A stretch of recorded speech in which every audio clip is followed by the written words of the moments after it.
Let me tell you why you're here. You're here because you know something. What you know you can't explain, but you feel it. You felt it your entire life, that there's something wrong with the world. You don't know what it is, but it's there, like a splinter in your mind, driving you mad. It is this feeling that has brought you to me. Do you know what I'm talking about? The Matrix. Do you want to know what it is? The Matrix is everywhere. It is all around us. Even now, in this very room. You can see it when you look out your window or when you turn on your television. You can feel it when you go to work, when you go to church, when you pay your taxes. It is the world that has been pulled over your eyes to blind you from the truth. What truth? That you are a slave, Neo.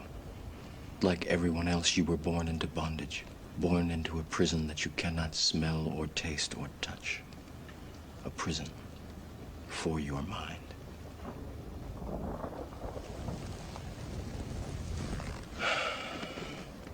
Unfortunately, no one can be told what the Matrix is. You have to see it for yourself.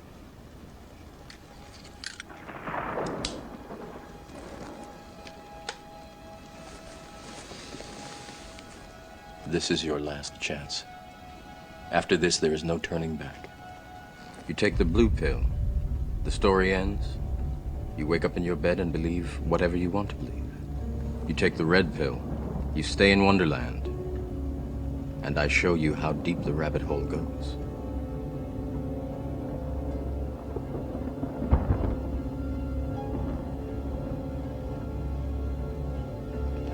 Remember, all I'm offering is the truth, nothing more.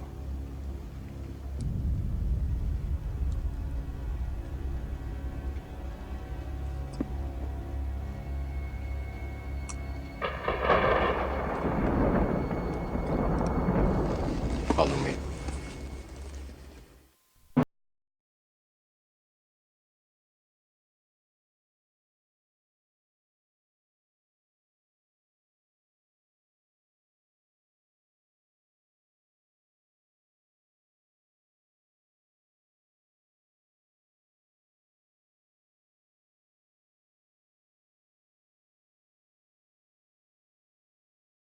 On the outskirts of the national capital today, black limousines with darkened windows converged on a hotel where private security guards imposed ironclad control.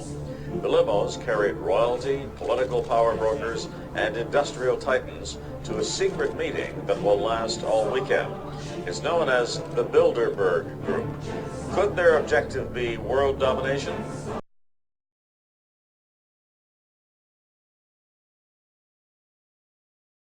We are opposed around the world by a monolithic and ruthless conspiracy that relies primarily on covert means for expanding its sphere of influence. It is a system which has conscripted vast human and material resources into the building of a tightly knit, highly efficient machine that combines military, diplomatic, intelligence, economic, scientific, and political operations. Its preparations are concealed, not public.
In the near future, Earth is dominated by a powerful world government. Once free nations are slaves to the will of a tiny elite. The dawn of a new dark age is upon mankind. Countries are a thing of the past. Every form of independence is under attack, with the family and even the individual itself nearing extinction. Close to 80% of the Earth's population has been eliminated. The remnants of a once free humanity are forced to live within highly controlled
Dodge this. One world currency. The New World Order. Those are the roots of trouble. I imagine that right now you're feeling a bit like Alice, tumbling down the rabbit hole. Let me tell you why you're here. You're here because you know something. What you know you can't explain, but you feel it. You felt it your entire life. that there's something wrong with the world. You don't know what it is, but it's there, like a splinter in your mind, driving you mad. It is this feeling that has brought you to me. This is your last chance. After this, there is no turning back.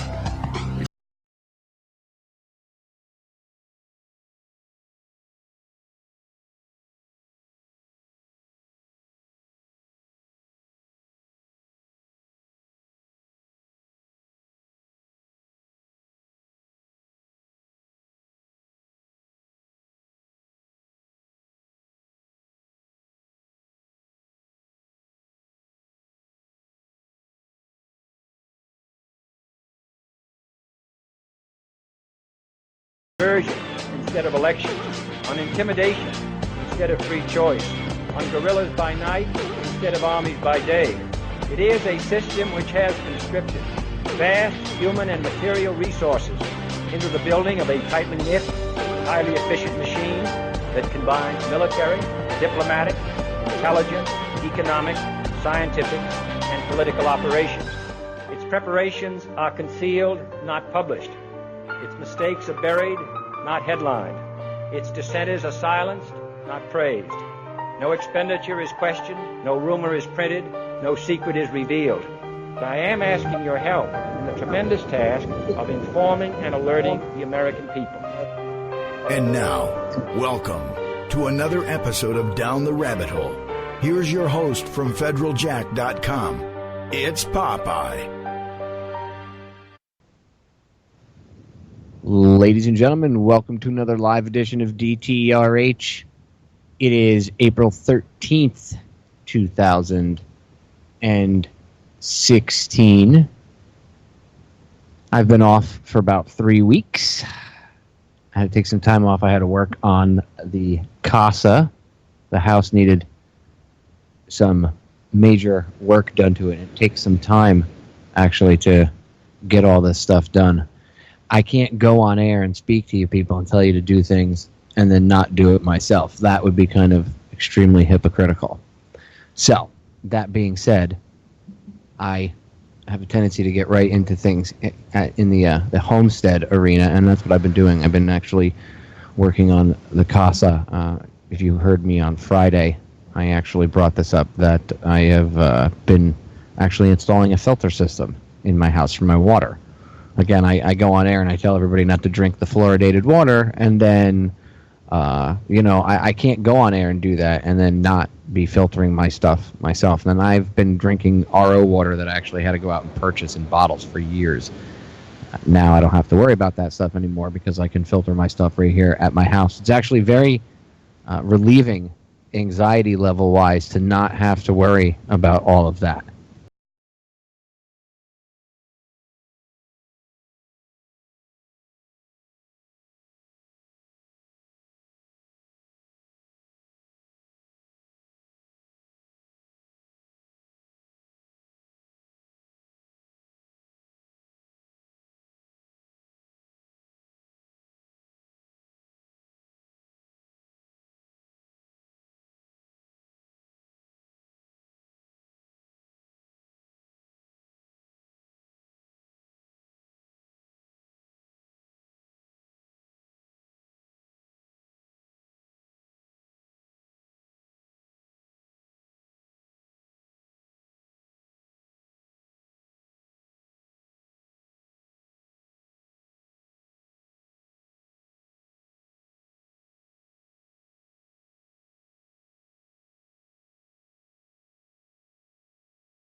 Dodge this.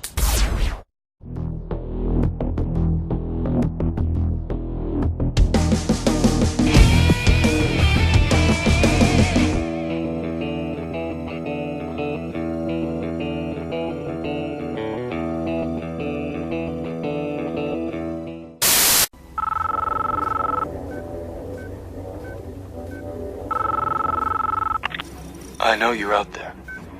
I can feel you now. I know that you're afraid. You're afraid of us. You're afraid of change. I don't know the future. I didn't come here to tell you how this is going to end. I came here to tell you how it's going to begin. I'm going to show these people what you don't want them to see. I'm going to show them a world without you. A world without rules and controls, without borders or boundaries. A world where anything is possible. Where we go from there is a choice I leave to you. One world currency. The New World Order. Those are the roots of trouble. I imagine that right now you're feeling a bit like Alice. Tumbling down the rabbit hole? Let me tell you why you're here. You're here because you know something. What you know you can't explain, but you feel it. You felt it your entire life. That there's something wrong with the world. You don't know what it is, but it's there, like a splinter in your mind, driving you mad. It is this feeling that has brought you to me. This is your last chance. After this, there is no turning back.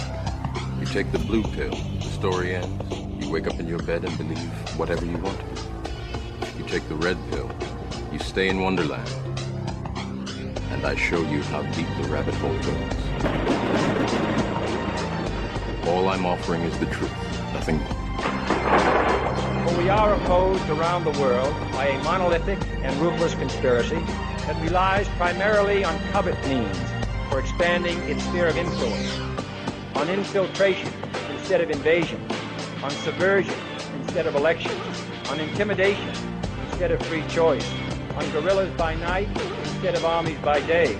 It is a system which has conscripted vast human and material resources into the building of a tightly knit, highly efficient machine that combines military, diplomatic, intelligence, economic, scientific, and political operations. Its preparations are concealed, not published. Its mistakes are buried, not headlined. Its dissenters are silenced, not praised. No expenditure is questioned, no rumor is printed, no secret is revealed. But I am asking your help in the tremendous task of informing and alerting the American people. And now, welcome to another episode of Down the Rabbit Hole. Here's your host from FederalJack.com. It's Popeye. Ladies and gentlemen, welcome to another live edition of DTRH. It is November 14th, 2014. Today's show is it's going to be a little bit raw. You guys might hear me break up a little bit on air, but I think I wouldn't be a human being if you didn't hear the truth. You didn't hear the real me, right? If I came on air trying to pretend, I wouldn't be doing my wife any justice. So, as many of you know, this is the first time I've been live on air since the unfortunate passing of my wife, my beautiful wife, Merce. Today marks the actual 1-month anniversary of the asthma attack that robbed me and the rest of the world of her beautiful presence. And I thought it would be fitting to come back on air tonight, and I knew I had to address this. I knew the first time coming back live would be a bit rough, and I knocked the rust off the joints by going on Joe's show last night. And I just hung out with Joe and Kev and Aaron and Melissa and the rest of the crew over there. All those guys, they're all, and Melissa and Gwen, they're just absolutely great friends. Chris, Cherie, Joe, Ange. So I knocked the rust off, but I knew that tonight would be an emotional broadcast because I'm going to talk about Marseille. The title of the show is, I do subtitles for each show, right? Especially for the older listeners. To people that are just tuning in for the first time, I always give my shows a title for the archives and for YouTube and stuff. So the title of the show is The Legacy of Marseille.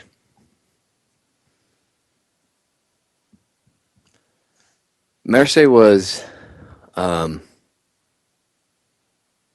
once-in-a-lifetime woman. She was... I can't even think of one simple word that I could sum her up in. That's how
In the winter of 1776, at Valley Forge, Tom Paine wrote, "These are the times that try men's souls. The summer soldier and the sunshine patriot will, in this crisis, shrink from the service of his country. But he that stands it now deserves the love and thanks of man and woman." Sachs, S-A-C-H-S. Ernest, Ernie, Rest. Sachs, S-A-C? S-A-C-H-S. Age? 27. Military training? As a helicopter pilot. Oh, no, OCS? No. Marine Aviation Cadet. Marquette. Rank. Well, the highest rank attained. Whip it on us, baby. Highest rank attained? Captain. No!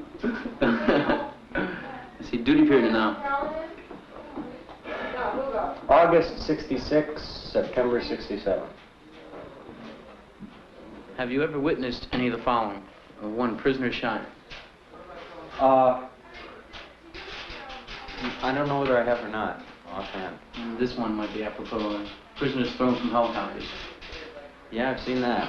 I've never seen them thrown out of my airplane because it's behind me, but we had a couple of guys from Philadelphia in our squadron. They used to blindfold the guys with safety wire and pull them real tight, so this copper wires tearing into their eyes and nose, and bind their hands with safety wire.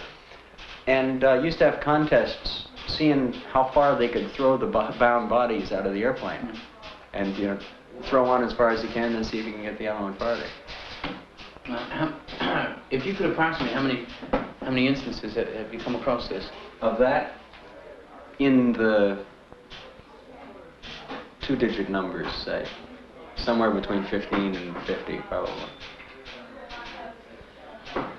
Some of these people weren't necessarily either Kong or NVA. Some could be VCS. You never know. Yeah. You never know. If they're alive, they're VCS automatically. If they're dead, then they're confirmed VC. Did you ever? Were you ever issued orders on taking prisoners or indisposing them?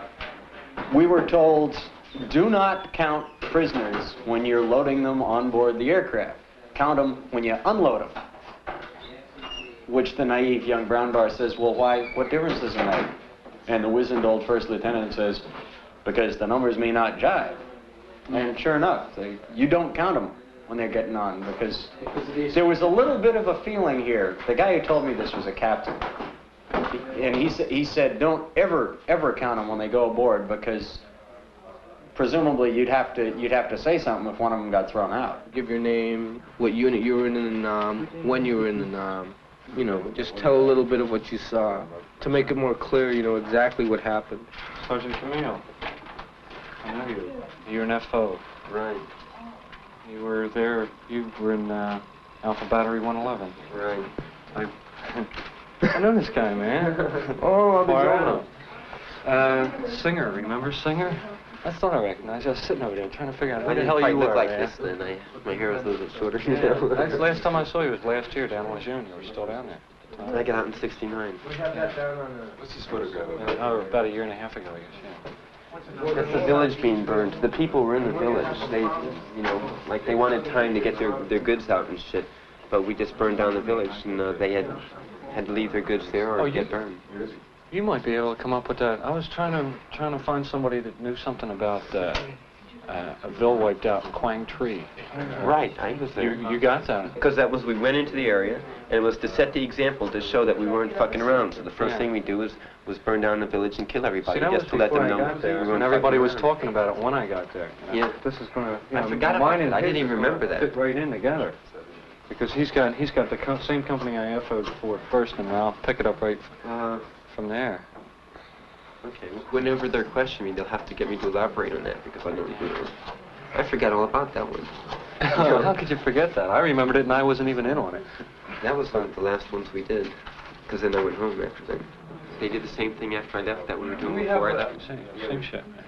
That's exactly what this is all going to bring out, man. You know, same shit. On Operation Stone, we were sitting up on a railroad trestle, and then there was a river on each side, and there was another company behind each river. And like the people were running around inside, and we were just shooting them. And like the newspaper said, Operation Stone, like World War II movie, you know. And we just sat up there and we wiped them out, women, children, everything. 291 of them. Is there something that you really kind of want to say in terms of the crimes and why they happened? What bothers you most? I mean, what sort of makes you, what brings you here? What makes you say, I want to testify, I want to say something?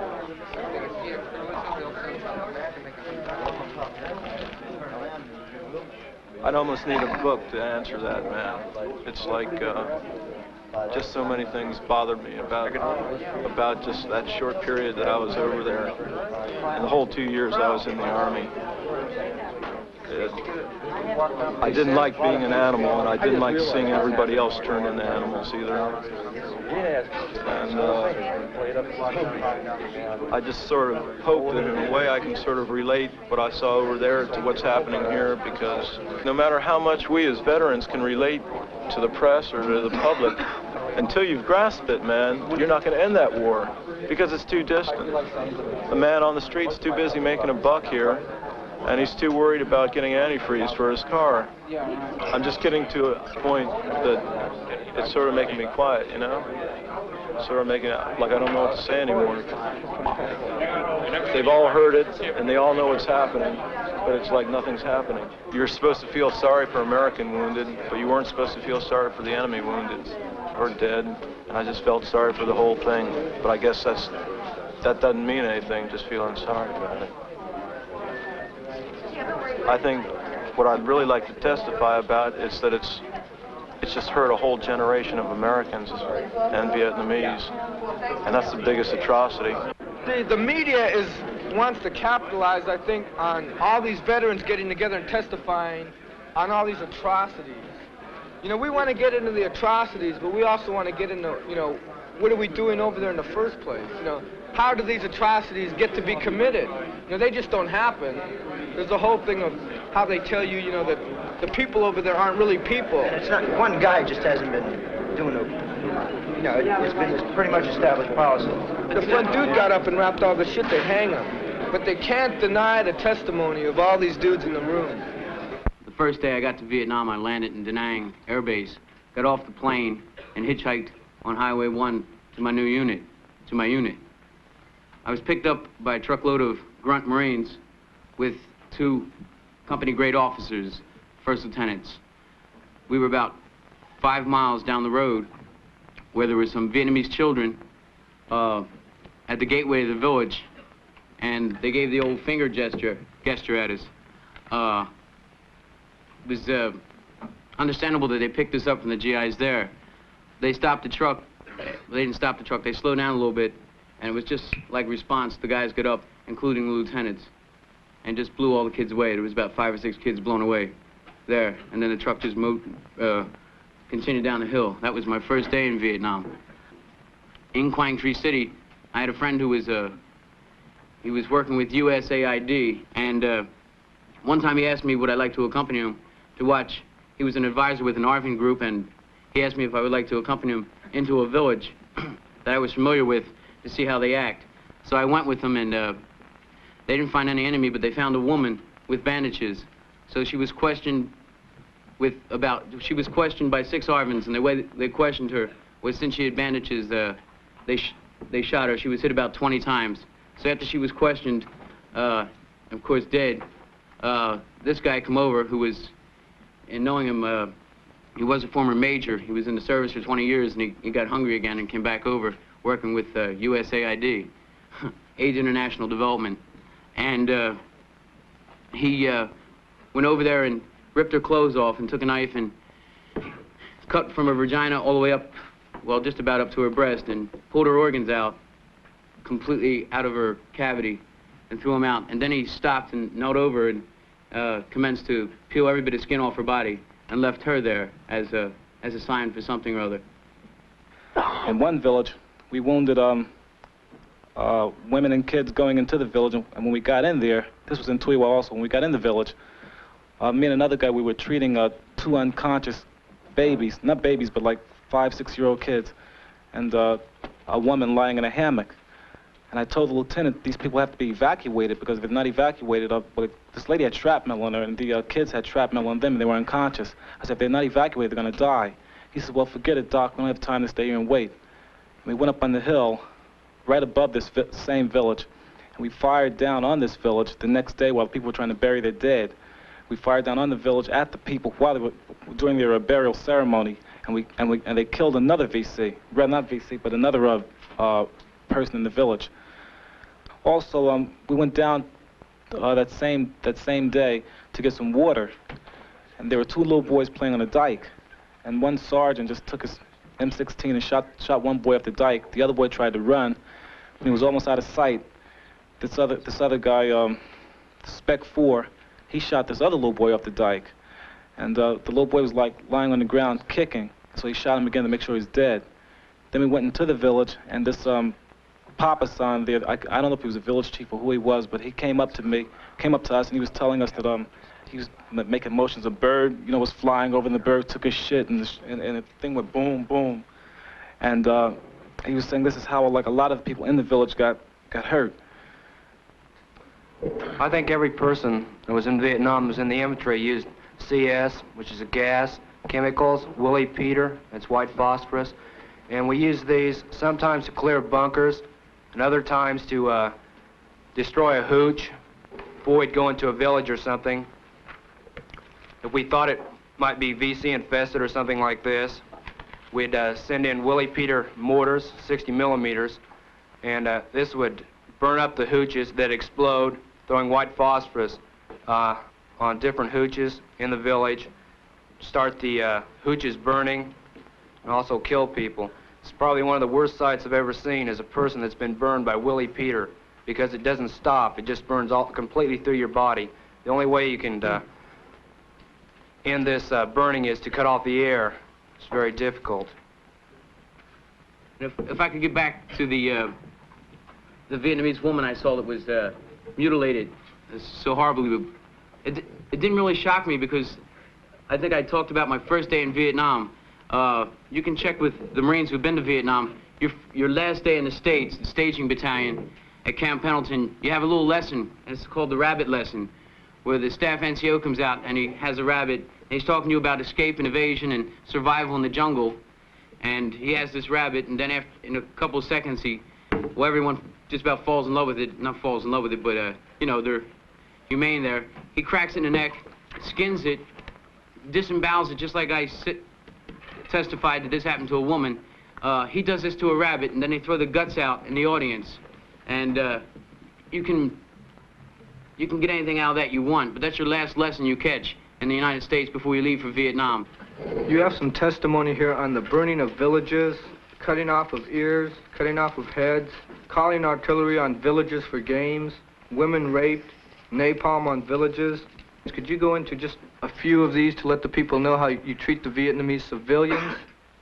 The calling in of artillery for games, the way it was worked would be the mortar forward observers would call in, or we'd pick out certain houses in villages, friendly villages, and the mortar forward observers would call in mortars until they destroyed that house. And then the artillery forward observer would call in artillery until he destroyed another house. And whoever used the least amount of artillery, they won. And then when we got back, someone would have to buy someone else beers. And I saw one case where there were two prisoners, and one prisoner was staked out on the ground, and he was cut open while he was alive. And part of his insides were cut out.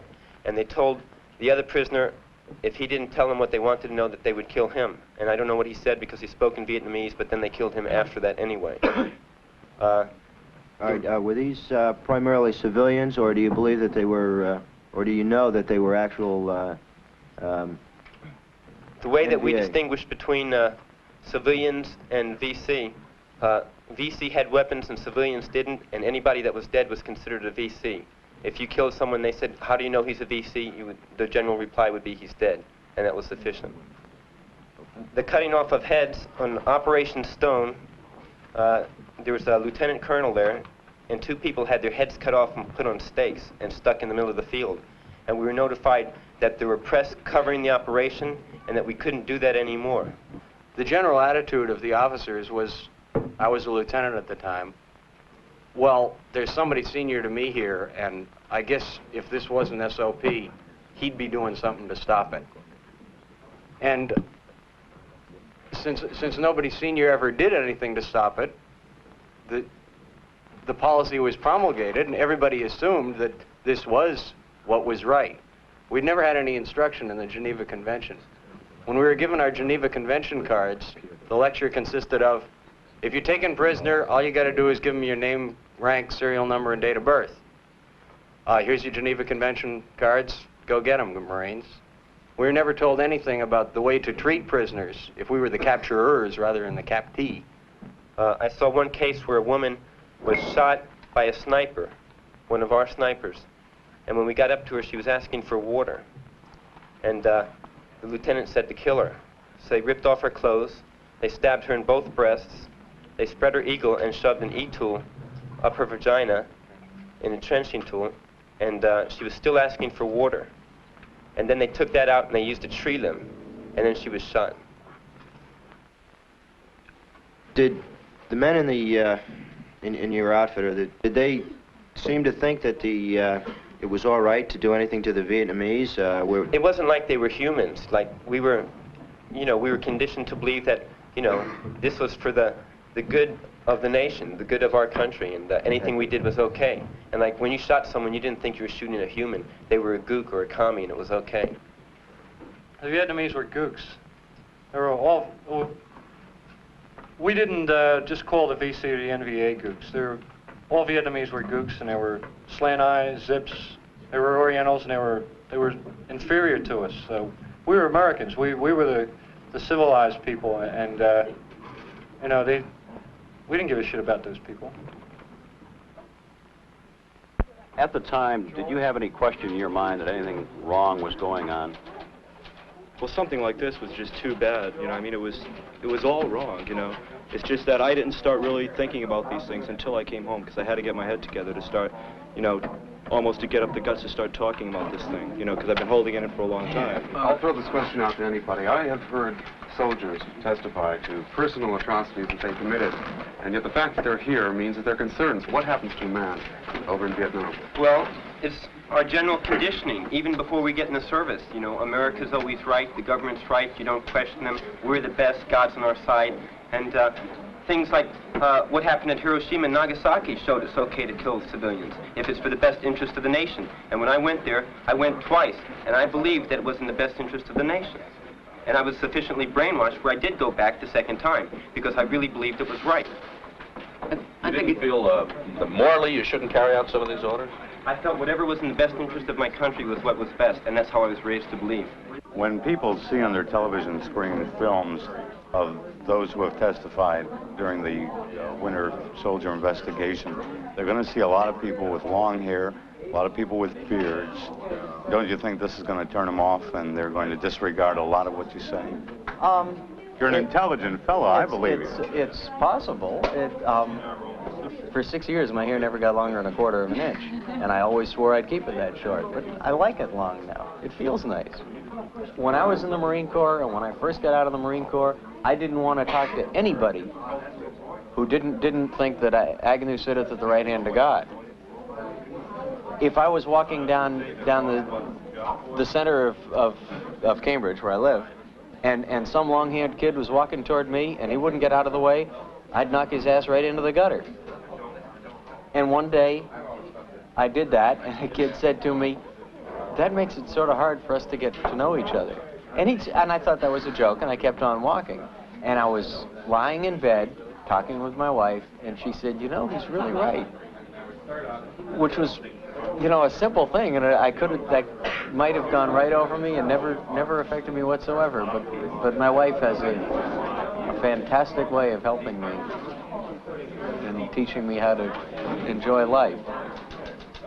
And that's the key to growing and being a better person, is talking to people who are different, not to people who are the same. I didn't like school in high school. It took me 4 years to finish 3 years of high school because I was never there.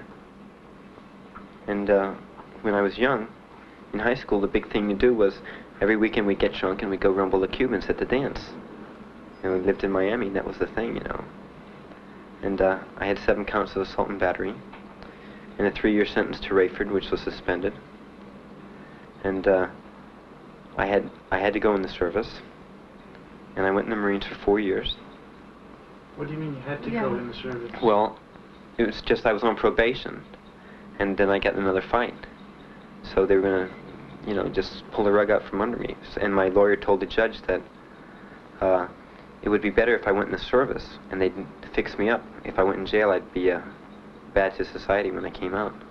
Did you want to go in the service, Scott? I did, but not as soon. I wanted to go in the service because I really believed that the war was right. And I think one of the main things was I wanted to see for myself whether I was really a man or not. And I figured that's how I could find out. And like people were trying to save me, you know, and they'd say, you know, you'll really find God overseas, you know, when you really need him, you'll find him. And I wanted to see what kind of a person I really was. Was I really brave? Was I a chicken? And I believed in the war, and I believed, you know, the best thing a person could do was give his life for his country. So I went in the Marine Corps, and I got to Parris Island, and they really changed my head around. I was, if I thought I could have escaped, I would have. Were you good at it? No, they broke 2 of my teeth, because I didn't conform as quickly as I was supposed to. And, well, can you talk about the specific incident? yeah, we were supposed to run 3 miles before each meal and 3 miles after each meal with full packs. And, I just couldn't see throwing up my meal, you know. And in boot camp, you're not allowed to talk without permission. And for instance, if I wanted to go to the bathroom, I would say, "Sir, Private Camille requests permission to speak, sir." And he'd say, "What do you want, turd?" And I'd say, "Sir, Private Camille requests permission to make a head call, sir." And he'd say, "Is it an emergency?" And I'd say, "Yes, sir." And then he had alternatives what he could do. He could say, "Okay, go around the room 3 times with your siren to prove it's an emergency." And you'd have to run around the room going, "Arr!" And if you didn't do it fast, you know, loud enough, then it wasn't really an emergency. Or else he could say, "Okay, we'll wait 1 hour, and if you don't go, then you lie to me, and then I'm going to kick your ass." So, like, you had a choice of either pissing in your pants or getting your ass kicked. And, like, you know, things that normally didn't happen to you, and it's kind of bad for your head. And if I would have gotten out of there, I would have. So, the day we were running, I didn't run, I just started walking. And if the man in front of you falls down, you have to run him over. If you go around him, you get beat up. Because if he knows you're going to run him over, he won't fall down. So I just stepped out to the side and let them all run past me and started walking. And they said, "Run," you know. He says, "What's your name?" I said, "Private Camille, sir." He says, "You better start running." I says, "I'm tired." And he says, "Get up in the barn, you're going to be sorry." I said, "I'm already sorry." So I went up there and they called where we lived the barn. And they were going to send me to motivation platoon. That's where they,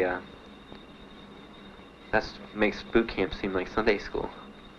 So then they said, "Okay, we'll handle it in the closet motivation." So I went in the closet, and 2 of them came in. They said, "About face," and I turned around, and 2 fists hit me. And I didn't even fight back. I said, "Okay, you know, I give up. I'll run." So when I got done, like the last day in boot camp, they said, "Now you've earned the name Marines. Now you're men," you know. And I was really gung-ho. And I was ready to sign up for 50 years, you know, because I thought the worst part was over. And then I went to Vietnam. In my 3rd week in Vietnam, I was standing guard on an artillery base, and there were 16 of us on guard, 4 in each corner of the base. And our grenades were taped up, so if the pins came out by accident, the spoons wouldn't fly and no one would get hurt. And our rifles weren't allowed to be loaded, and the rules were we couldn't load without permission and we couldn't fire without permission. And if you saw something, you'd call the sergeant of the guard in the guard shack. Well, the sergeant of the guard walked around and checked to make sure people weren't sleeping. And when he was going around, the gooks got him. So then when the people saw the gooks inside the fence, they asked for permission and there was no one there and they didn't fire. So they just wiped us out. And my post was the only post they didn't take. They took the other 3 posts. And as soon as I saw them, like, I wasn't going to ask anybody. We just started shooting. And we had stacked up 40 bodies inside the perimeter, inside the fence. And we had 28 men wounded, 5 men killed, and 5 105 howitzers, those are big artillery guns, destroyed by this suicide thing. And I wrote my congressman and asked him how come we couldn't have our weapons loaded and how come we needed permission to fire and things like that. And a few people in my outfit got relieved. Was that the first time that you killed That was the anyone? first time I killed anyone. And the next morning, I went and I looked at my 5 friends that were dead. And I pulled the sheets off of them and I looked at them real close. And then I said, this is really real. Someone wants to really kill me. And, if I make one mistake, I don't get another chance. So I can't make any mistakes. And that's what I said. And I decided at that point that I would kill anyone I could, knowing whether they were innocent or not, just to make sure I wouldn't get killed. And that was my philosophy. Like, if I'd go into a village and have to kill 100 people just to make sure there was no one there to shoot me when I walked out, that's what I did. And that's what I did when I was there. Do you feel that your boot camp training sort of prepared you for that kind of attitude at all? Well, in boot camp we used to, every night we had to say, before we went to bed, we'd have to sing the Marine Corps hymn.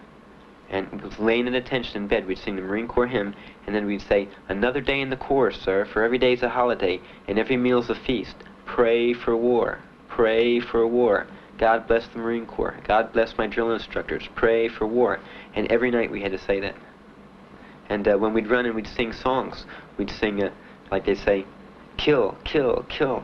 And when we, at our judo practice, and knife fighting practice, and bayonet fighting practice, it was always, that was the yell, kill, kill, kill.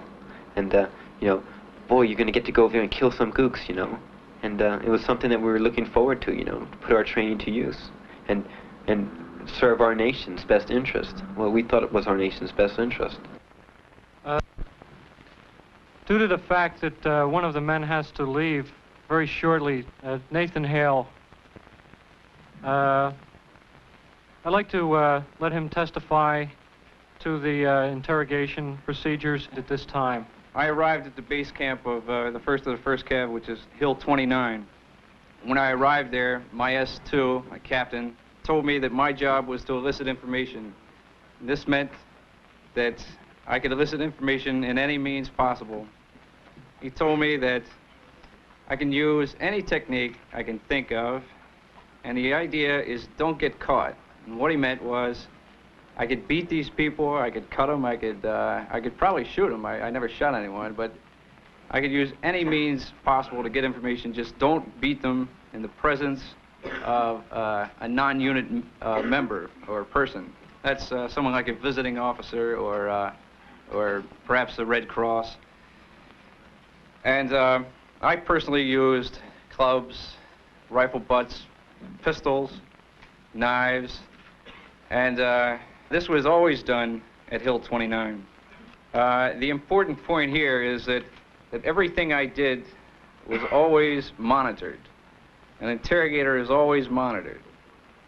I was monitored by an MP sergeant at Hill 29, who often helped me in my interrogations, he and his squad.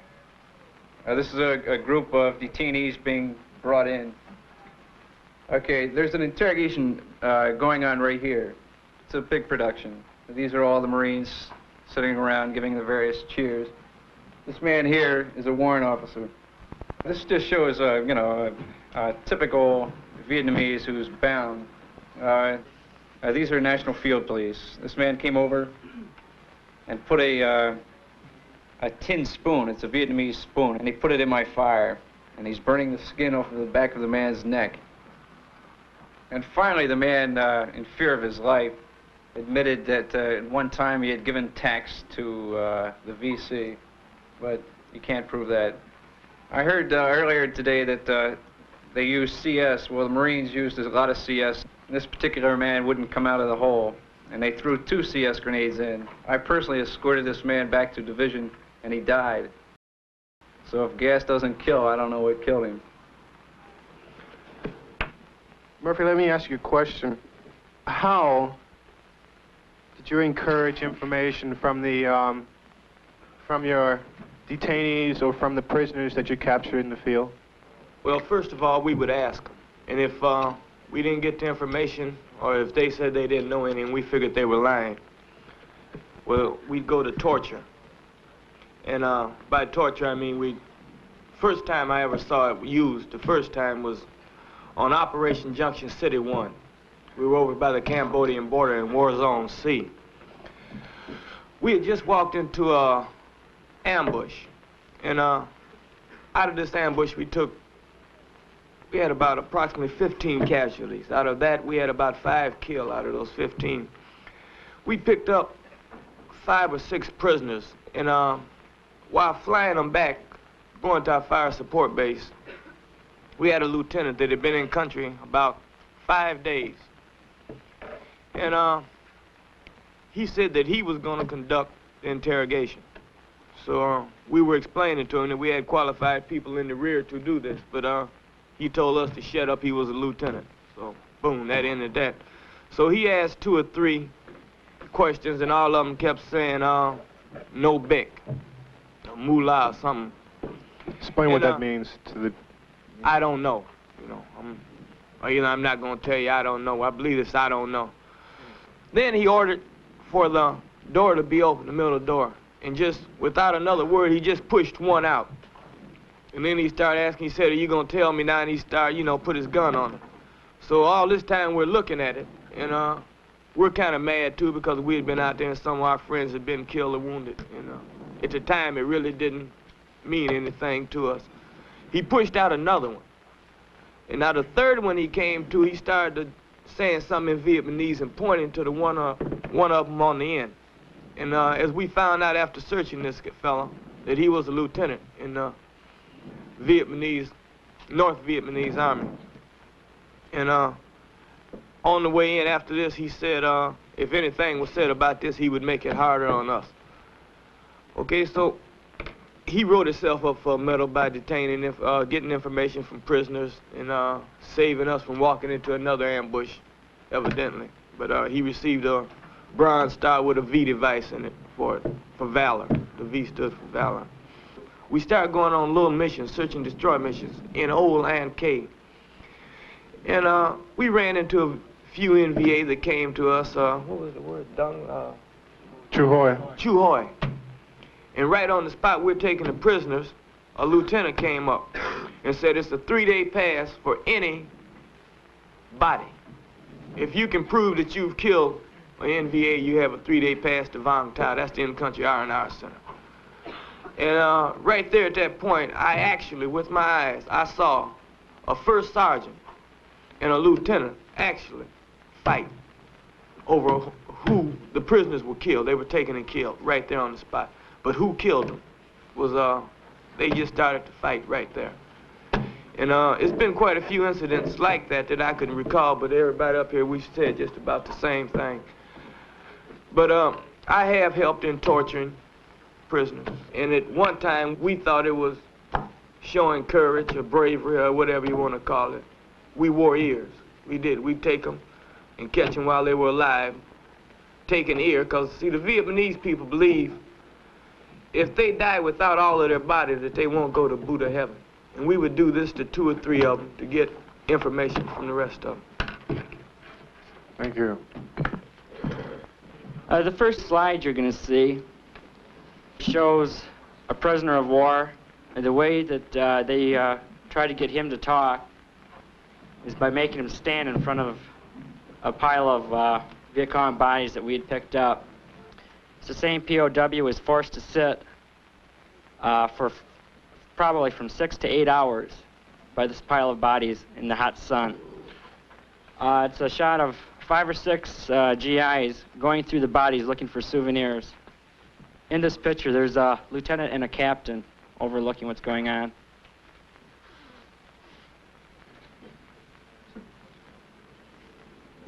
This is a shot of our interrogator. He took his M16. He took him and forced him into this prisoner's nose. He twisted him. It's extremely painful. Officers were present at all times. Yes, field-grade officers were present. And the next slide is a slide of myself. I'm extremely shameful of it. I'm showing it in hopes that none of you people that have never been involved ever let this happen to you. Don't ever let your government do this to you. It's me holding a dead body, smiling. Everyone in our platoon took 2 bodies, put them on the back ramp, drove them through a village for show, and dumped them off the edge of the village. You mentioned the killing of wounded prisoners. Would you talk about that also? Right, on June 13th on Operation Cannon Falls, twice during the night we were overrun on our lower lip. The whole night we only sustained 3 dead people and 10 wounded. Now in the morning, when the mist cleared about 5:30, everybody just got out of their holes and we started to sweep down towards the bottom of the hill to, count our body count and see how brave we were. And there's one NVA soldier who was caught on the wire. He had a bullet wound through the neck and numerous shrapnel wounds all through his body from fragmentation grenades. Now, this big badass corporal took out his knife and stuck it in his neck and just jiggled it till the man bled to death because he didn't want to carry him to the top of the hill. Another man was laying at the bottom of the hill on his stomach. He was in pretty bad shape, but I think he would have made it. And 3 grunts emptied full magazines of M16 fire in his back. Another man who was shot at the top of the hill had a bullet wound in his thigh, 2 in his back, and his elbow was hanging off by a thread. He was screaming for water, and they just poured it on the ground. They laughed at him. They kicked him in the ribs. One time, he just jumped up spastically, and he sat up on his waist, and his arms started to dangle. And a grunt kicked him in the chest, and he died. Now, after all this happened, they chased what was left of the NVA company out through the woods. Now, the following day, elements of Golf Company claimed that they saw 400 NVA walking along a trail. Well, I informed this to this major there since I was in the COC bunker on radio watch. He told me I was an asshole. So I called up Golf Company again, and I said, repeat this. This guy doesn't believe me. So he told me again I was an asshole because Recon said there are no NVA in this area, even though the previous night we were hit by a company and a half. Well, about a day following, Hotel Company, and Gordon was there at the time, was hit by, I think about half a regiment, I'm not sure. But they were in contact for 9 hours. A major was on the net, and the captain from Hotel called up, and he was crying because they were pinned down for 9 hours, and he wanted air support, and he wanted to be lifted out of there because they were pretty well chopped up. They had hand-to-hand fighting. They were running out of ammunition. A major got on the air, and I quote, called him a fucking pussy. He said, never in Vietnam has any infantry unit been withdrawn. And he says, you people can do it by yourself. I don't care if you've been there 9 hours or 9 weeks. He says, you're going to stay out there till there's none of you left or until we come and get you. Now, later on that night, I took the casualty report. It was 14 pages. There was 43 killed and about 30 wounded. And a lot of them were my friends. Now, they claim they killed 100 Viet Cong, but Gordon says they killed 200 or 300. Stars and Stripes claim that only 35 Americans were killed and wounded. Now, I don't know, I know they were pretty confused out there, but it's pretty fucked up when not even Stars and Stripes can figure out how many people are what. I'd like to add on that, since I was there and wounded there, that they wouldn't bring any ammunition into us, food or water. The helicopters were afraid of getting hit because the one helicopter that came in for a medevac was shot down in the river. We managed to get all the dead out, and wounded out, but one. It was a gunner, I believe. I don't really want to talk about it. I think one of the biggest ways the guys would personally fight the Army or any policy was what is termed malingering or shamming. Any way you could damage yourself. Guys, the first time I walked into my unit, I walked in and a brother was laying on a bed, stoned out of his mind, and another brother came down with a bat on his leg, broke it right in front of me. And I asked, I said, what's happening? And he says, home, you just go out and hunt the bush for a while and you'll find out. And you're scared. You're so scared that you'll shoot anything. You'll look at your enemy. You'll look at them as animals. And in the same time, you're just turning yourself into an animal, too. And I'd say that's got my head spinning a little right now, the fact that I was actually at one time an animal, and that now I have to come back and be civil again. And people sort of expect a purpose and expect you just to have a definite purpose. Are you going to school? Yeah. Are you going to work? Yeah. But there's just more and more veterans now that are just finding that there's no purpose because nobody's ever given us one. The only purpose I had was surviving and getting the hell out.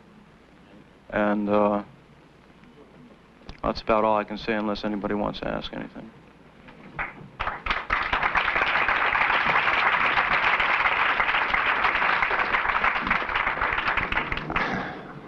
I just know that,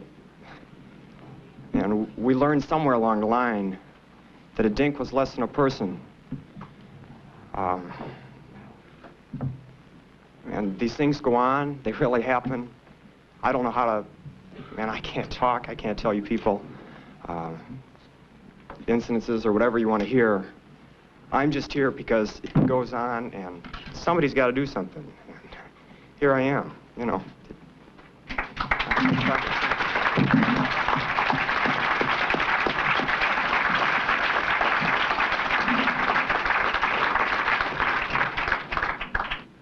I can't really say why we did it. Maybe it was because we were taught to hate him. I was told by my own lieutenant, well, he saw me wearing one of these bracelets. He asked me why I was wearing it. I told him, I said, well, a Vietnamese boy gave it to me. I said he was a token of his friendship, really. He liked me and I liked him. We gave each other gifts, I suppose. And he told me to take it off.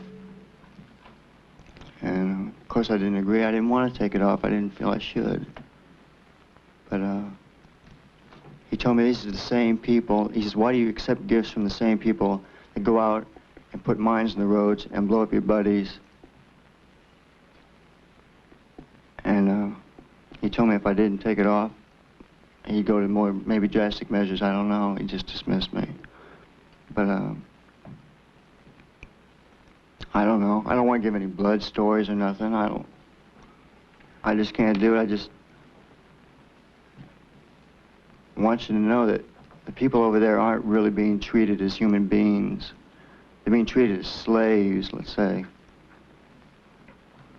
Maybe not even slaves. I don't know. I don't know. I just don't know what to say. I just wanted you to know about it.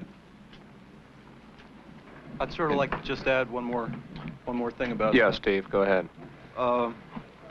I'd say that the government and a lot of the people who sort of run this nation have been telling a lot of GIs that the biggest detriment to our morale has been the long-haired protesting Pinko sympathizer type.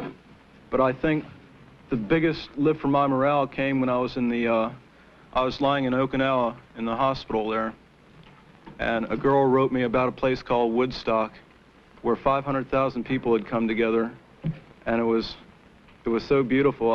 That was the first time I smiled in a long time.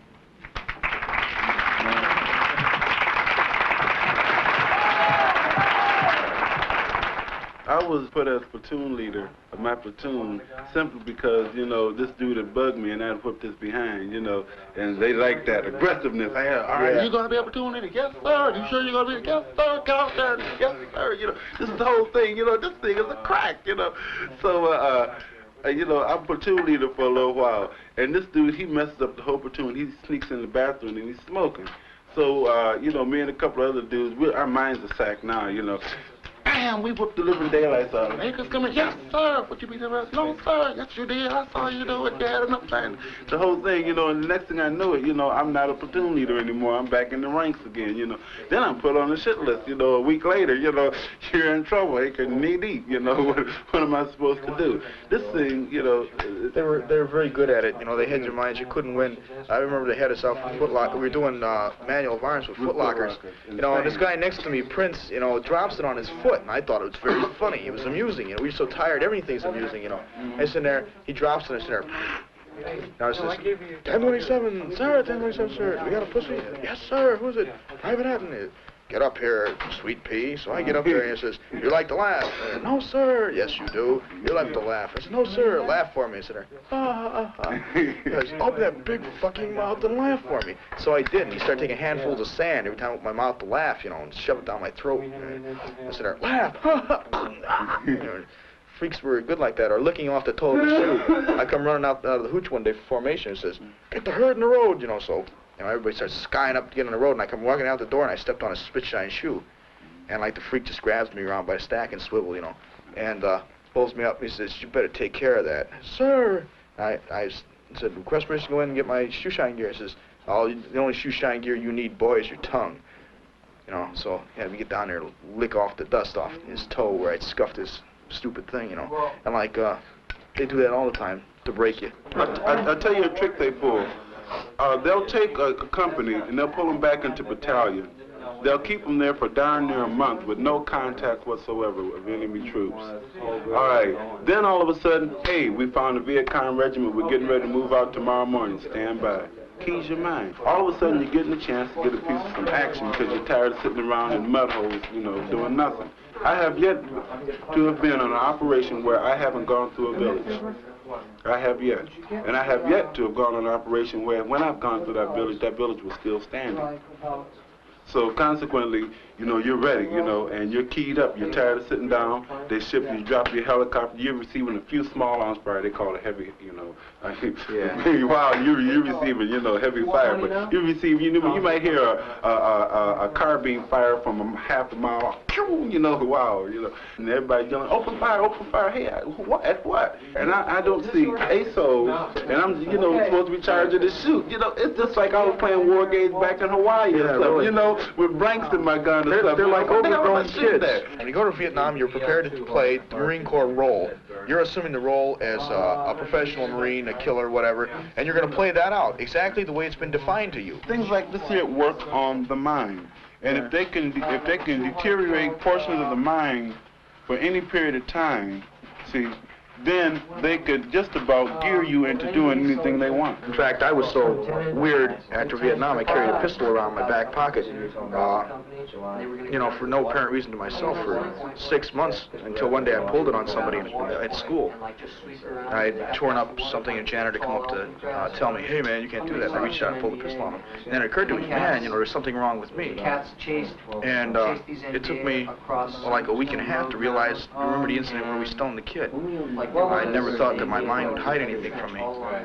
And it's really strange when it does. It came as a, you know, a real surprise. The stuff just started coming back.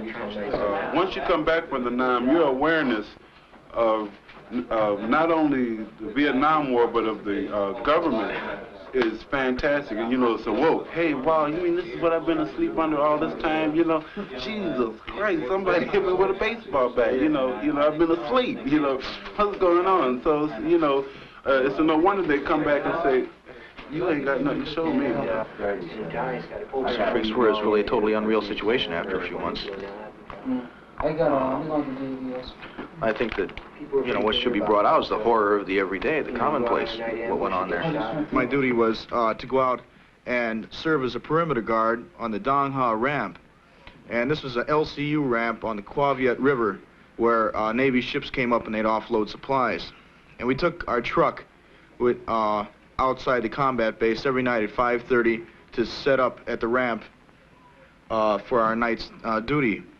And we used to drive by this row of hooches, and a little 3-year-old kid in dirty gray shorts used to run out and scream, "You Marines number 10." And we'd always go back, "Oh, fuck you, kid," you know, all this stuff. And so one night the kid comes out and says, "Marine, you number 10," and throws a rock. So we figured we'd get him, because this was a way of having fun. And the next night before we went out, we all stopped by COC, which is right by the ammo dump, picked up the biggest rocks we could get our hands on, and piled it in the back of the truck. So when we left the combat base, we just turned the corner, and we saw a little kid. We were waiting for the kid. He ran out of the hooch, and he's going to scream Marine number 10, and we didn't even let him get it out of his mouth. He just picked up all the rocks and smeared him. We just wiped him out. In fact, the force of the rocks was enough to knock over his little tin hooch as well. And I don't know, I can't say that the kid died, but if it would have been me, I would have died easily. The rocks, some of them were easily as big as his head. And it was looked upon as funny. We all laughed about it. And then we forgot about it. And it took me about a year to even be able to recall the situation. I think it said something about the entire attitude of us over there. I never had a specific hatred for the Vietnamese. I just tended to ignore them. They didn't figure in any calculation as to being human. They just either got in the way or they weren't there. It used to be a game we'd play. We'd pour garbage, liquid garbage off the end of our truck to make them crawl for it. Mama-sans would come up with half-cut 50-gallon drums, and they'd try and fill it up. They'd get pork chops and sloppy rice and mystery meat or wop slop, whatever we'd had for chow, and put it in there, and then we'd let them walk so far, and then we'd tip it over, spill it on the ground, and watch them scrape the dirt in there. Anything to dehumanize them. At the time I was there, nobody ever got hurt in the garbage dump, as far as Americans. But a lot of Vietnamese women and children were hurt. And it was fair game between Con Thien, going through the city of Cam Lo, on the outskirts of Quang Tri, going to Stud, that American troops would stock up on their heavies. their spaghetti and meatballs and ham and lima beans. And any little children who were begging along the side of the road, which never numbered less than 50 or 60, were fair game for these full cans of food. They wouldn't throw them to the kids. They just bounce them off their heads or try to knock them off their bicycles. These people are aware of what American soldiers do to them, so naturally they try to hide the young girls. We found one hiding in a bomb shelter in sort of the basement of her house. She was taken out, raped by 6 or 7 people in front of her family, in front of most of the villagers. This wasn't just one instance. This is just the first one that I can remember, but I know of 10 or 15 of such instances at least. The gentleman on my left can collaborate my testimony, as we were together the whole time, served in the same squad in the same company.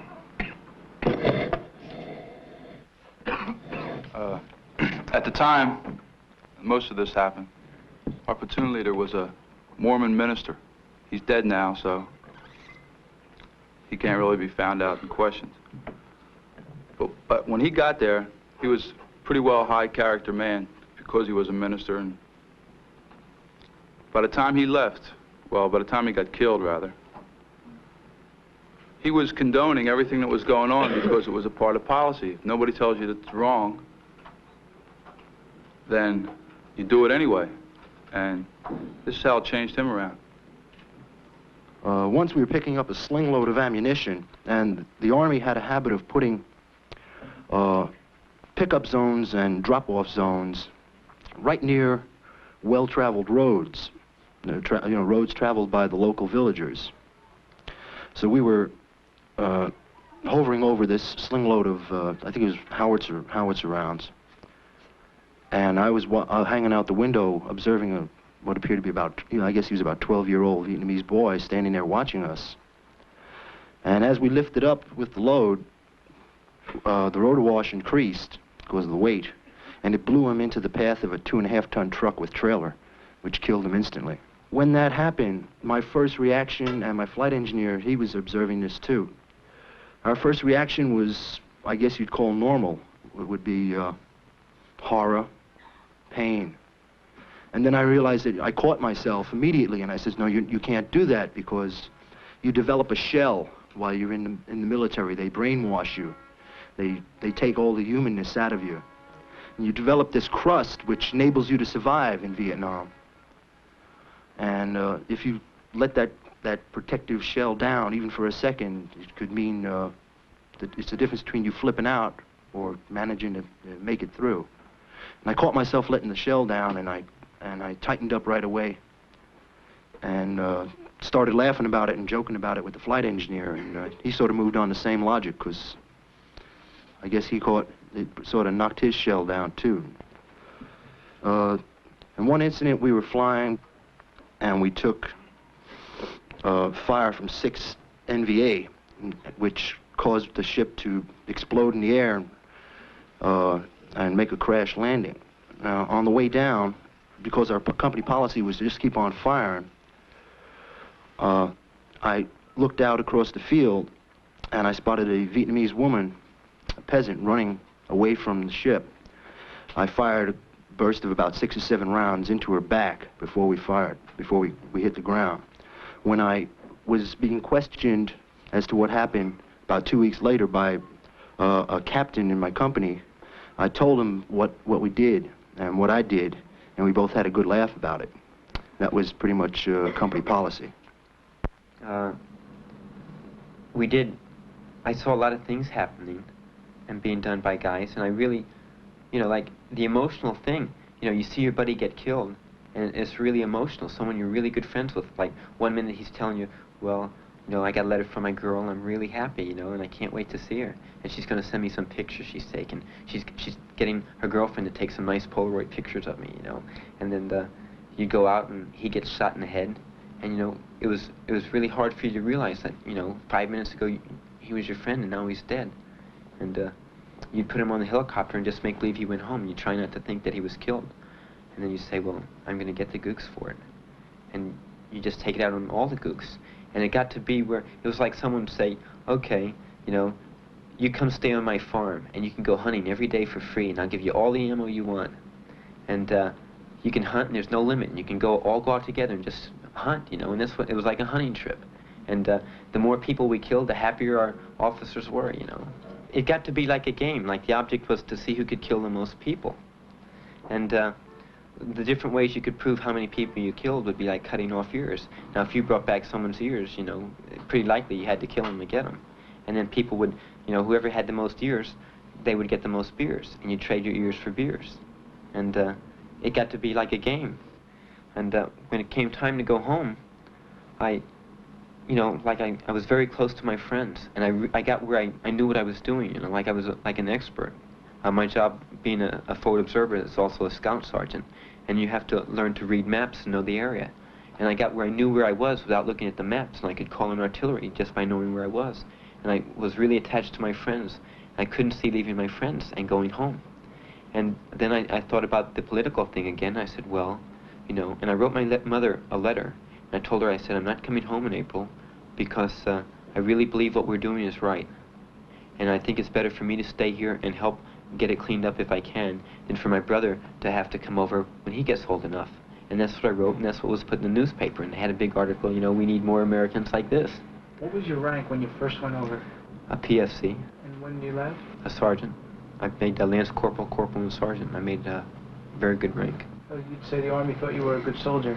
I got a good conduct medal, too, and I got the Vietnamese Cross of Gallantry with Silver Star, and got put up for the Bronze Star 3 times.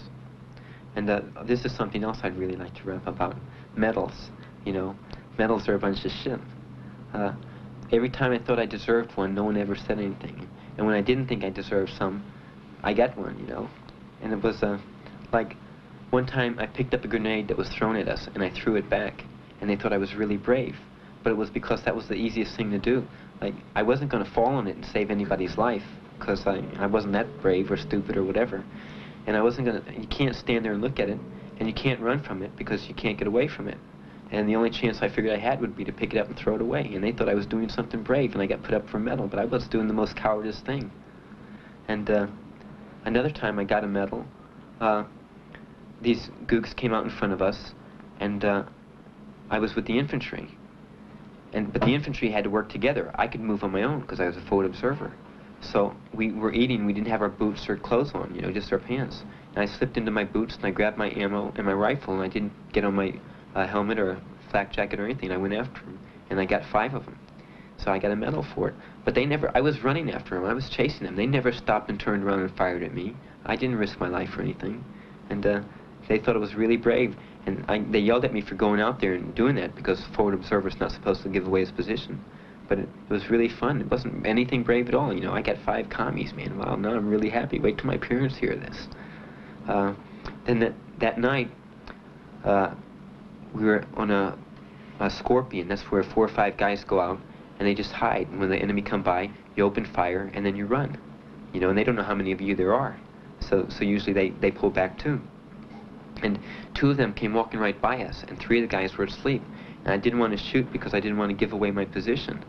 So I grabbed the guy in front of me around the mouth, and I stabbed him in the kidney, and I killed him. And the guy next to me, he opened fire on his, and he missed. So for getting those 6 kills, I got the medal. But another time I had a friend of mine killed, and I was very upset. And I asked this Vietnamese for his ID card, and he said, "Come biếc," and that means I don't understand in Vietnamese. And it just pissed me off, so I pulled out my knife and I killed him. And it didn't bother me at all. I just called in, I said, "1 VC killed." And they said, "How do you know he's a VC?" And I said, "Because he's dead." And they laughed and said, "Okay," you know. And I'd come in and people would ask me what's going on out in the front, and I'd tell them. And they keep it short for how many kills you have. And I'd come in and they'd show me how many I have. And what it is, every time you kill someone, you have to report it. And you have to search them for papers and stuff. But this is something else, body count. If 10 of us would go out and I'd come back with only 5 men, we'd lost half our men. And you couldn't say that you didn't see any enemy. So you could have only killed 1 enemy. And by the time it would get up to the high command, you know, you killed 50 of them because they couldn't say that they lost 5 men taking 1. So the body count's a bunch of shit. You know, what they say and what they get is different things. Like, you'd read the newspaper on Operation Medina, 200 of us went out, and about 47 of us made it back. And they just ambushed us and whacked the hell out of us. And I didn't see any gooks, man. They were sitting in the trees dropping grenades on us, and they had machine guns on the front and the side. And the newspaper said we had all these kills, you know. I didn't know what the hell they were talking about. I never saw any kills. But they just didn't like to admit that all those men got killed for nothing. Did you think that that was a justifiable thing? I mean, there you knew there was a lie, but did you see a reason for it at the time? I didn't question it. Like, I figured, well, if the people home think we're killing them, you know, that's great, because that's what we're supposed to be doing. And another thing is the competition between units. Besides competition between men to kill the most, there's competition between squads and between companies and battalions to see who can kill the most. So, like, if the newspaper said Charlie Company got 200 kills and we didn't get any, we weren't going to say anything, man. We wanted them to think we're bad guys, man. And we thought we were so tough, we went around with aces of spades in our helmets. And every time we'd kill someone, we'd put it in their face. So if anyone else came, they knew that Charlie Company did it, you know. Vietnam is not a land war. If you gain land, as in other wars, your efficiency report would go up. In this war, it's based on body count. The more people you kill, the better efficiency report, officer's efficiency report you get. So what happened here is a case of the colonels going into competition and making up more bodies than they really have. And this was, of course, passed on down to the company commanders and the platoon leaders and the squad leaders.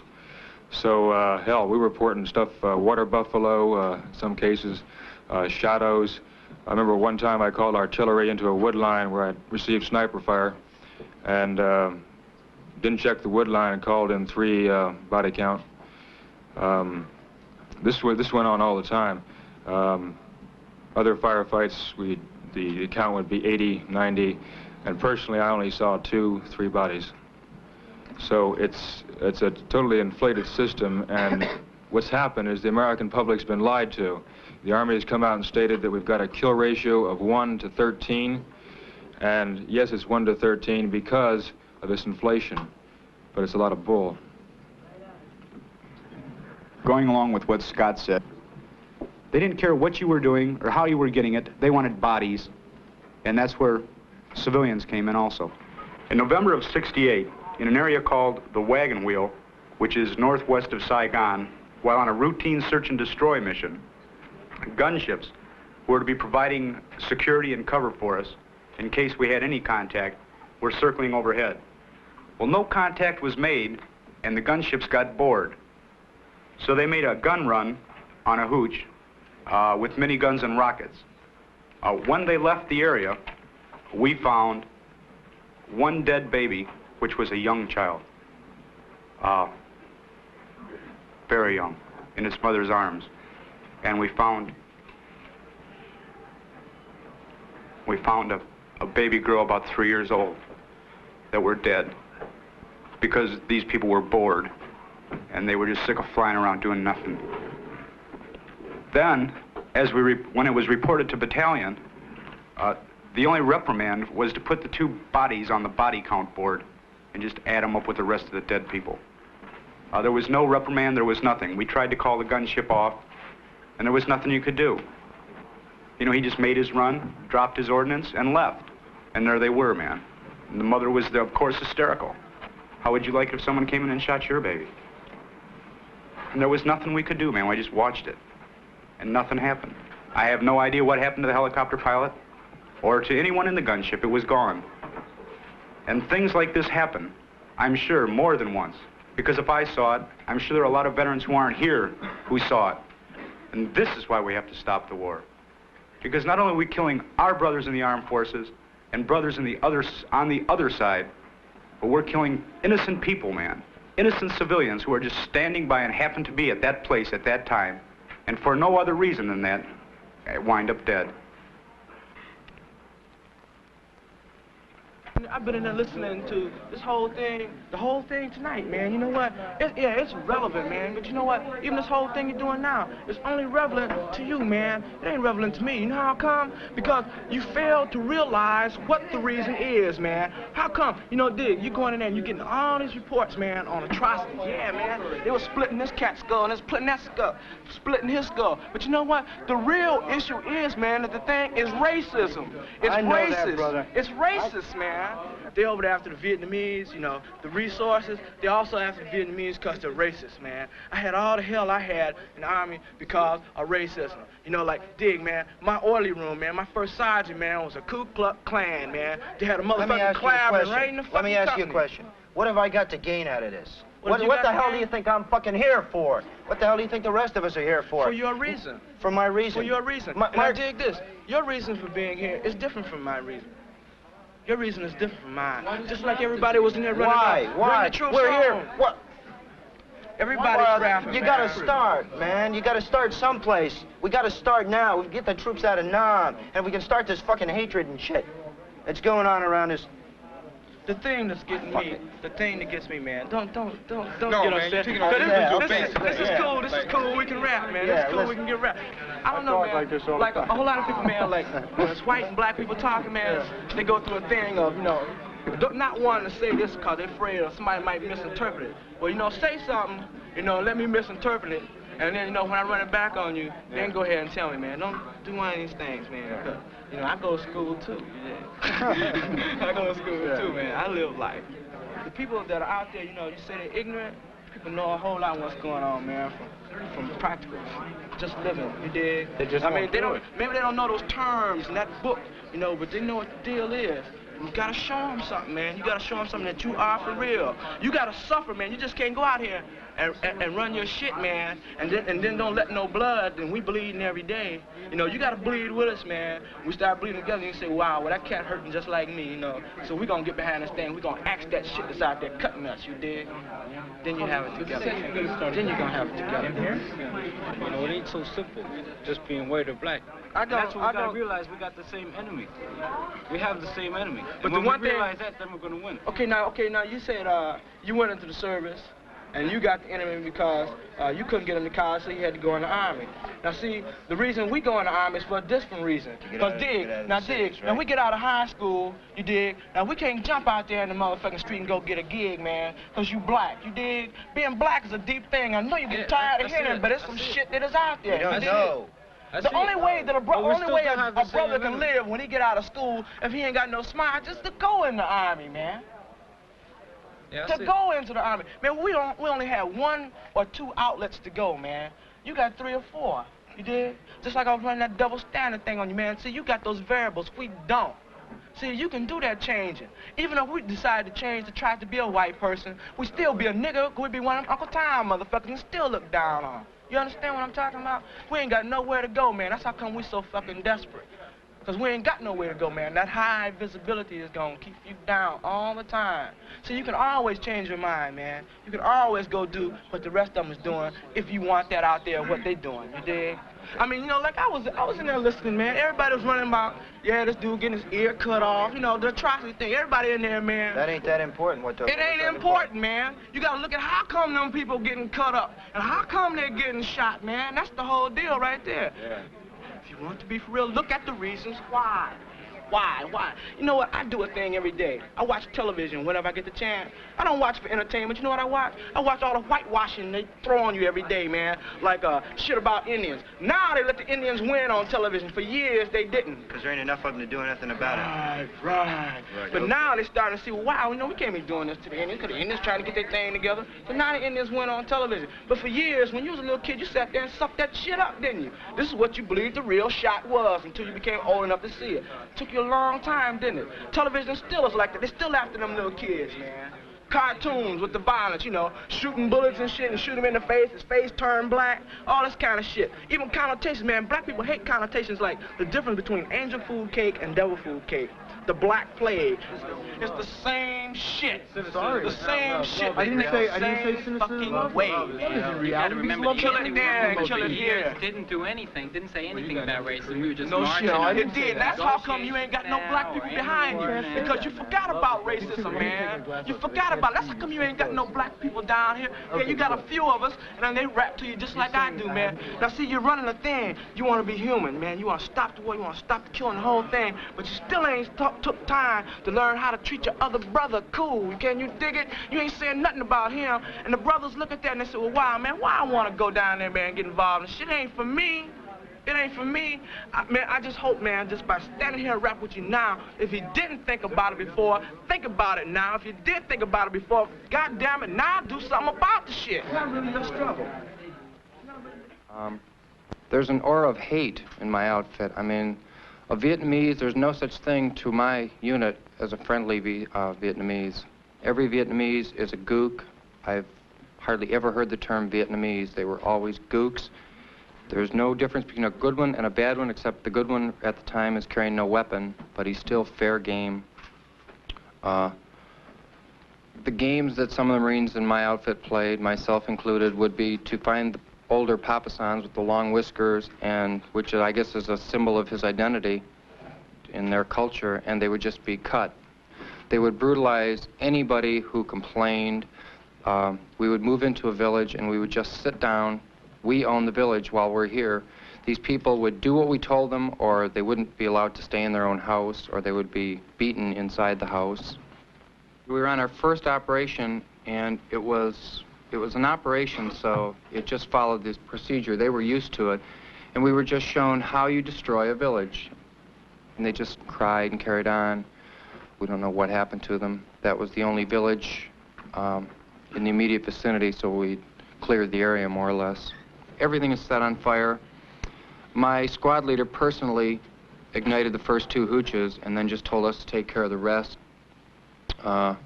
When we went out, I would say 50% at least of the villages we passed through would be burned to the ground. There was no difference between the ones we burned and the ones we didn't burn. It's just that some we had time and we'd burn them. We were given orders whenever we moved into a village to reconnoiter by fire. This means to, whenever we step into a village, we're to fire upon houses, bushes, anything to our discretion that looked like there might be someone hiding behind or in or under. What we did was we carry our rifles about hip high and we line up on line and parallel to the village and start walking, firing from the hip. Now, there were times when Vietnamese villages have man-made bomb shelters to protect themselves from air raids. Well, sometimes when we come to a village, a Vietnamese would run out of the bomb shelter, you know, for fear of being caught. So consequently, this surprise would startle any individual, and they would automatically turn and fire, thereby uselessly killing civilians without giving them a chance. They give them an ambiguous order, like some to the extent of, all right, you're going into an area where there are known Viet Cong, so that when you get there, anything that moves, you're going to fire at, you know. This is one of the mind-taxing things that he does to make you want to, you know, attack somebody, even though you know that you don't want to kill another Vietnamese because you feel that he might be, in fact, your brother. I was a helicopter, a Cobra gunship pilot. I worked with another aircraft at all times in what is called a hunter-killer team. I was told by the other pilots in the unit how to tell a VC from a civilian. If they were running, they were VC. If they were standing there, they were well-disciplined VC, shoot them anyhow. They also told me that when we were flying over a village or near a village, if people started to leave the village, civilians, that was a good sign that there were VC in the area, that they were expecting a fight. while speaking with my hooch maid. She says, you know, when American helicopters come through, people run. They think they're going to be killed. So you put these two things together and you see, you know, civilians are in kind of a bad spot. As far as clearance to fire went, my first 3 months, I never heard of the term clearance to fire. If there is somebody that we thought might be VC by his actions, by running or hiding, he was a dead man. I've seen hooches CS'd to drive people out, and when the people were driven out, they're naturally running away. Who wants to hang around and breathe a CS for an hour? They run out of the hooch and they're killed. There's a large river that is to the west of Saigon, runs roughly north and south. I can't remember the name of it at the moment. But beyond this river, there is absolutely nothing left. There were hundreds and hundreds of villages marked on the maps that I had with me. All kinds of names on the map. But you get over that area and there's nothing there at all. It's all been wiped out long ago.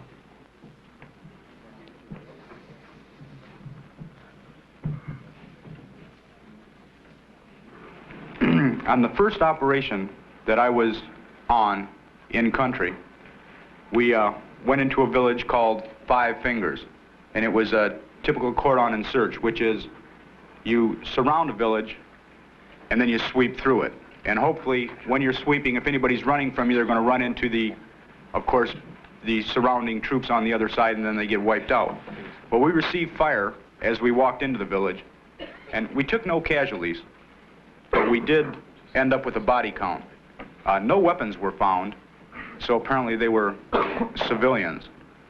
The next day, in the morning, should I say, they rounded up the entire village, all of them, and marched them out. You were all prisoners of war, all of them. Men, women, children, made no difference. We filled 2 deuce-and-a-halfs. They were just relocated, man, just moved away. And were they allowed to take any of their belongings with them? Well, when you round them up right now, and they don't go back for belongings because you don't know what they're going back for. At least that's the way my thinking was then. So when they left with what they had on. In other words, all of their belongings were left in the village. Right, and then the next day, like I say, we went through the village and tore everything apart. You know, tore walls out of hooches, just ripped everything apart looking for weapons or whatever. But we found nothing, and then they just, you know, set a torch to whatever you wanted to burn.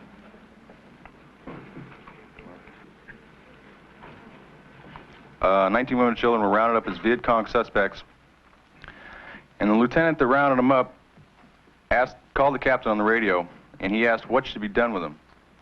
The captain simply repeated the order that came down from the colonel that morning. The order that came down from the colonel that morning was to kill anything that moves, which you can take any way you want to take it.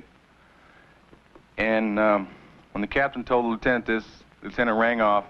I got up, and I started walking over to the captain, thinking that the lieutenant just might do it because I'd served in his platoon for a long time. As I started over there, I think the captain panicked. He thought the lieutenant might do it too. And this was a little more atrocious than the other executions that our company participated in, only because of the numbers. But the captain tried to call him up, tried to get him back on the horn, and he couldn't get a hold of him. As I was walking over to him, I turned and I looked in the area. I looked to where the VCS were, supposed VCS. And 2 men were leading a young girl, approximately 19 years old, very pretty, out of a hooch. She had no clothes on, so I assumed she had been raped, which was pretty SOP. And that's standard operating procedure for civilians. And she was thrown onto the pile of the 19 women and children, and 5 men around the circle opened up on full automatic with their M16s. And that was the end of that. Now, a lieutenant that was there, not the lieutenant that was there was a lieutenant who heard this over the radio in our company. He had stayed back with some mortars. When we got back to our night location, he was going halfway out of his mind because he had just gotten there relatively.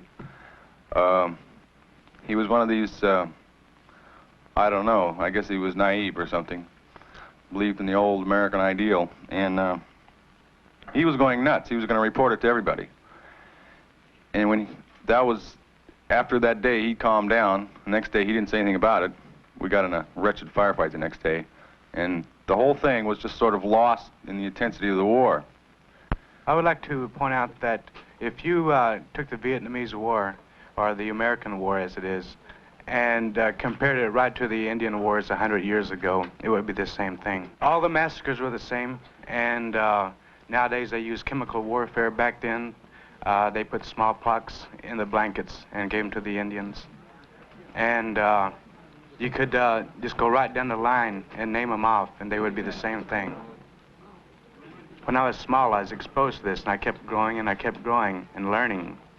But it was so much that when I watched TV or something and watched the Indian and the cavalry, I would cheer for the cavalry. That's how bad it was.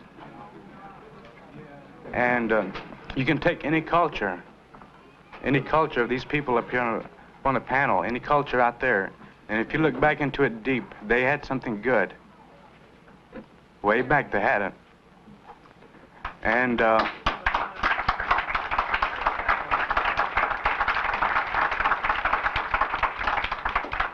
And then people started getting onto the money bag, and that's when it all happened. Well, we made treaties long ago. It was for as long as the grass shall grow, and as long as the river shall flow. The way things are going now, one of these days, the grass isn't going to grow, and the river isn't going to flow.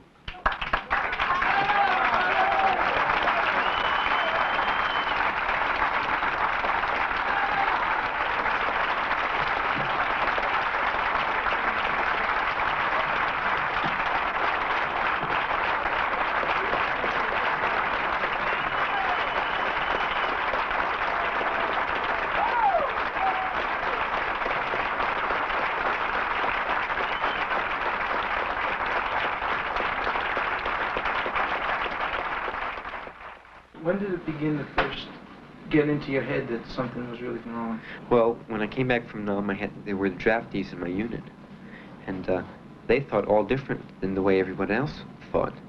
And I talked with them because I like talking with people, and they told me why they thought the war was wrong, and why we shouldn't go there, and why evading the draft isn't wrong.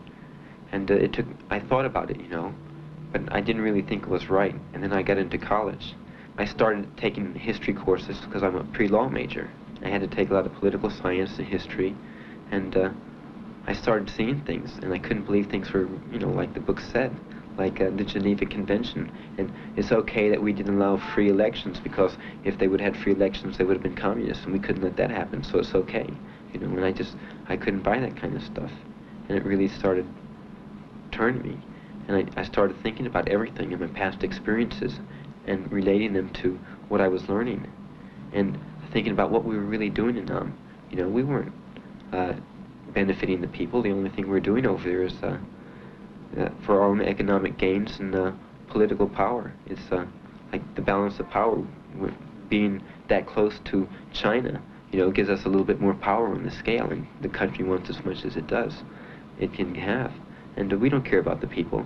And if they were somewhere else, we wouldn't, like Czechoslovakia, we wouldn't interfere.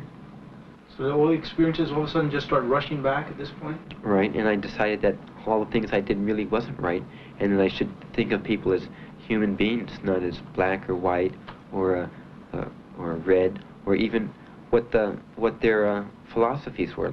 And sometimes when I talk about it, you know, I laugh all the time, you know, because I don't want people to think that I'm not a man, and it's kind of the way I've been brought up again. You know, you're supposed to be a man, and men are hard, and they don't have feelings and stuff.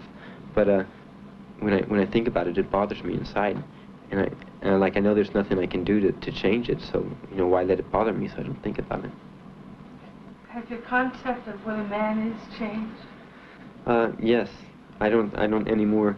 But even though I don't, like, I had some sensitivity courses, and it got where, you know, sometimes guys would cry, and you know, like sometimes I felt like crying, like we'd really see a sensitive film and get into something really deep, but I'd start to, and I'd think about something else. So, like, even though I know I shouldn't think of a man the way it is, I just, you know, can't change.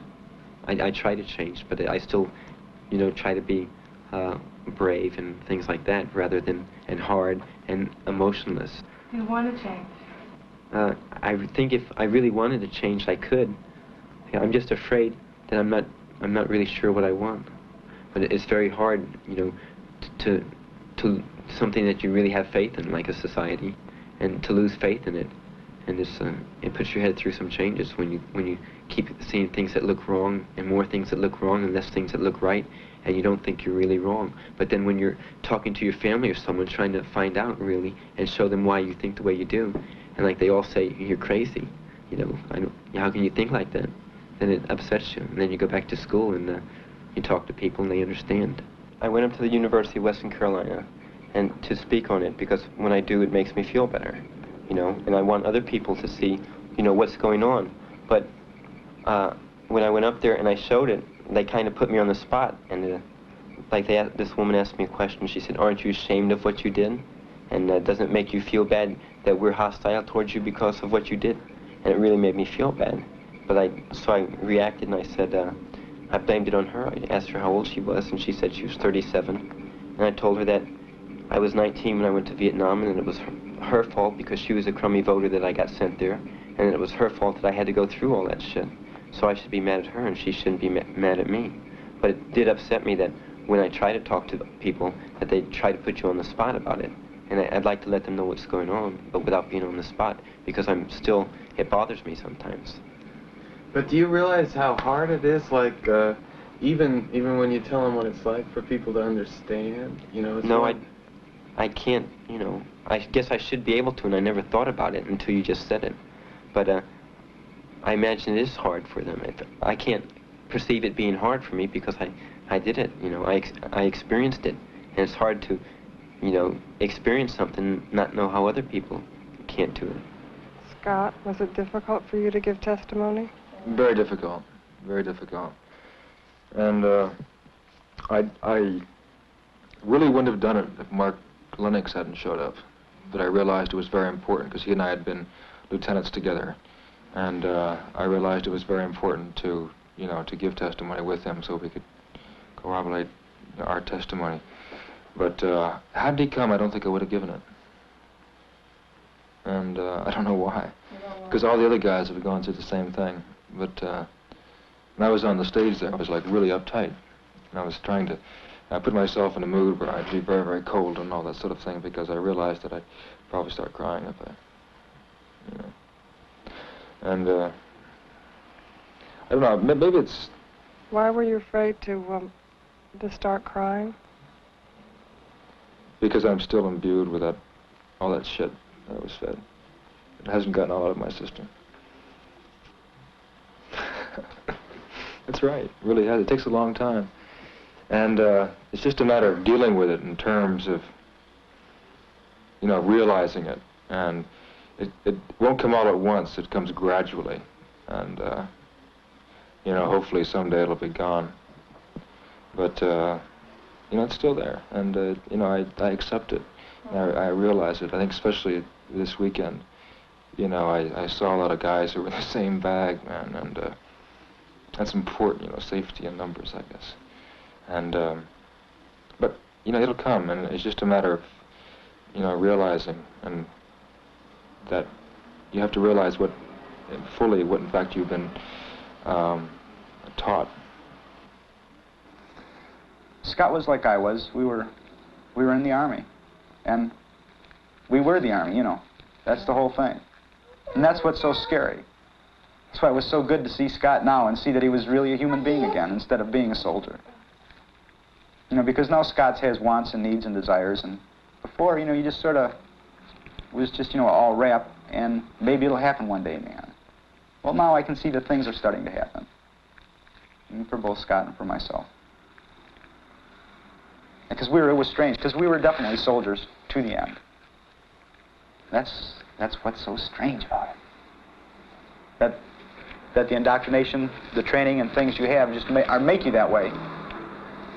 And then when you see that you were that way, that you were living a lie, you know, you weren't living your life, you were just living, I don't know, it's almost like a road map that someone had laid out in front of you.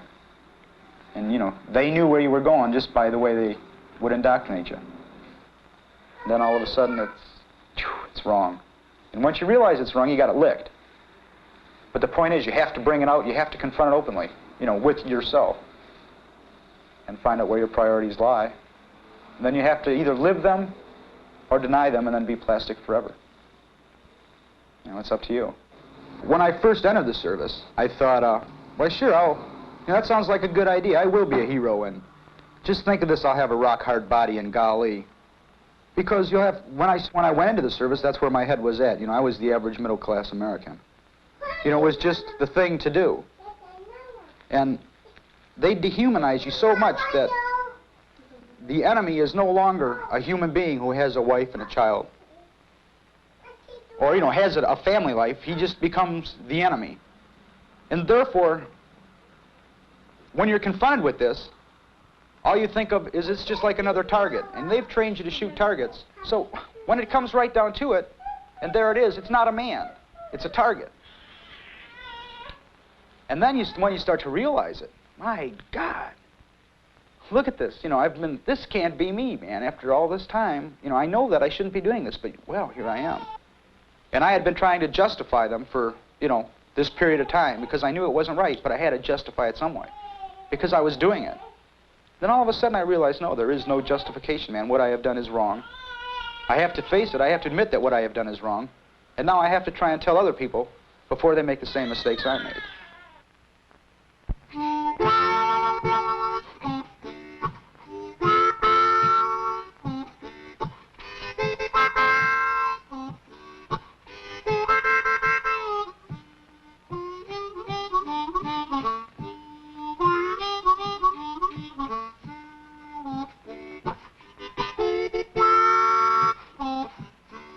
I walked down to the drop bar.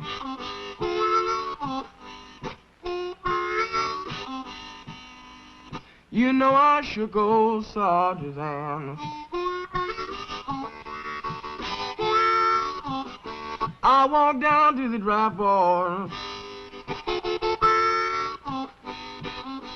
You know I shook old Sarge's hand.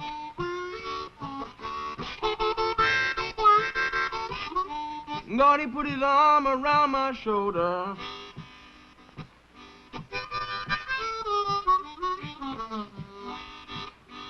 Said he's gonna be an army man.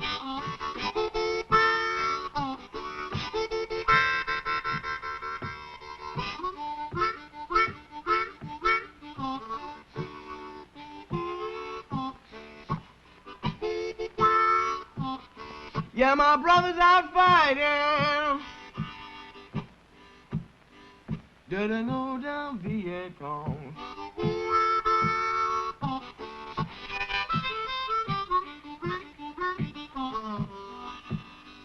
My brother's out fighting. Did I go down Viet Cong?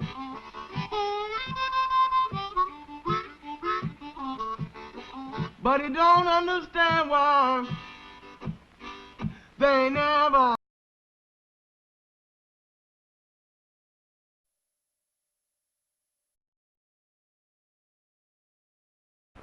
In the winter of 1776, at Valley Forge,